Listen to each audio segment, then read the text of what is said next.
A reading from the Gospel of John. As for Jesus, he went to the Mount Olive.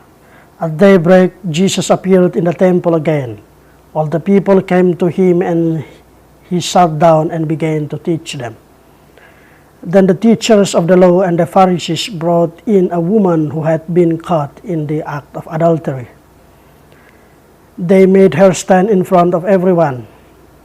"Master," they said, "this woman has been caught in the act of adultery. Now the law of Moses orders that such woman be stoned to death. But you, what do you say?" They said this to test Jesus in order to have some charge against him. Jesus bent down and straight writing in the ground with his finger. And as they continued to ask him, he straightened up and said to them, "Let anyone among you who has no sin be the first to throw a stone at her." And he bent down again, writing on the ground. As a result of these words, they went away, one by one, starting with the elders, and Jesus was left alone with the woman standing before him. Then Jesus stood up and said to her, "Woman, where are they? Has no one condemned you?" She replied, "No one." And Jesus said, "Neither do I condemn you. Go away and do not sin again." The Gospel of the Lord. Dear brothers and sisters in Christ Jesus, today the Gospel of John is telling us about how Jesus handled a difficult situation very calmly.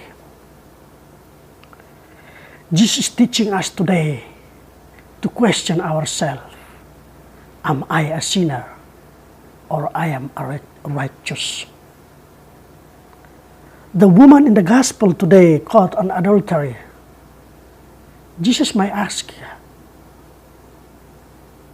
is it only the woman alone, or there was a man? And where is the man? My dear brothers and sisters, many times we experience this injustice in our society. Many women are abused because of sexual harassment. They are abused because of their identity. They are considered as second class. Indeed, in today's gospel, Jesus said, "Let anyone among you who has no sin be the first to throw a stone to her."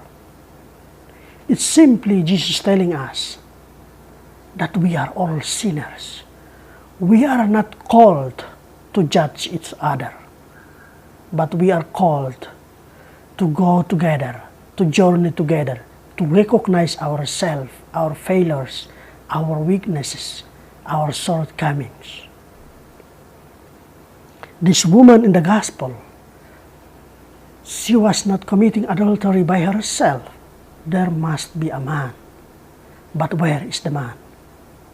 This is injustice.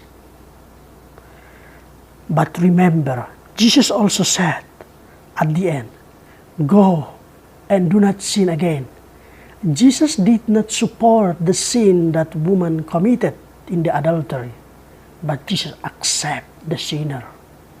Jesus did not accept the sin, but he accepted the sinners. He accepted the woman.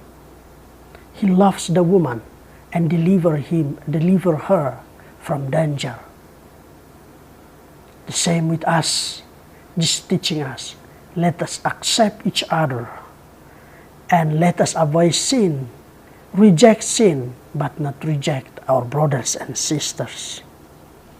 Dear brothers, we are all sinners.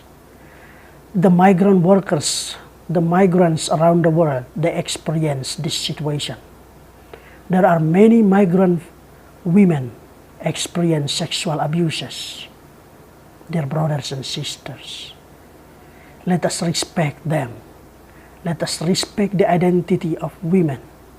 Let us respect the identity of women workers. because they dedicate themselves to serve. They do not dedicate themselves to be a slave of sexual abuse. God bless us all. Salve, Aris Romi Sabnani.